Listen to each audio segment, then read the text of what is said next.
কলকাতা সহ গোটা দক্ষিণবঙ্গে তাপপ্রবাহের সতর্কতা জারি করল আবহাওয়া দপ্তর। বৃহস্পতিবার থেকেই দক্ষিণবঙ্গের সমস্ত জেলায় তাপমাত্রা স্বাভাবিকের থেকে অনেকটা বাড়বে। এর মধ্যে ৮টি জেলায় শুক্রবার থেকে অতি তীব্র তাপপ্রবাহ চলবে বলে জানিয়েছে আলিপুর আবহাওয়া দপ্তর।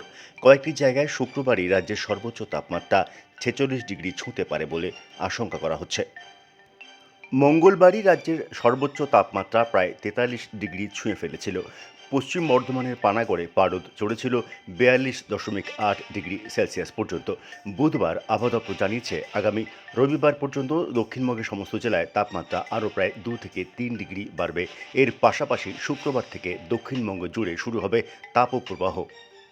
এই মর্মে কলকাতা সহ দক্ষিণবঙ্গের ১৫টি জেলায় বিশেষ সতর্কতা জারি করেছে আবহবিদেরা। সেই সতর্কবার্তায় বলা হয়েছে, বুধবার থেকে রাজ্যের ৬টি জেলায় চলবে তাপপ্রবাহ। এই ৬ জেলার মধ্যে রয়েছে ২ মেদিনীপুর, হুগলি, বাঁকুড়া এবং ২ বর্ধমান। শুক্রবার থেকে তাপপ্রবাহ চলবে কলকাতা সহ গোটা দক্ষিণবঙ্গে। এর মধ্যে ৮টি জেলা পূর্ব ও পশ্চিম মেদিনীপুর, পূর্ব ও পশ্চিম বর্ধমান, পুরুলিয়া, ঝাড়গ্রাম, বাঁকুড়া এবং বীরভূমে সিভিয়ার হিটওয়েভ বা অতি তীব্র তাপপ্রবাহ চলতে পারে।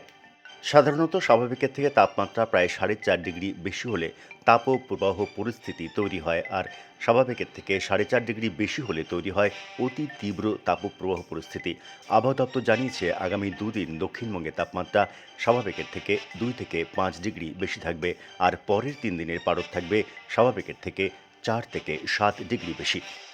আলিপুর হাওয়া অফিস জানিয়েছে, আগামী ১৯শে এপ্রিল ভোট শুরুর প্রথম দিনে পাঁশকুড়ায় সর্বোচ্চ তাপমাত্রা ৪৫.৯ ডিগ্রি সেলসিয়াস পর্যন্ত পৌঁছে যাবে।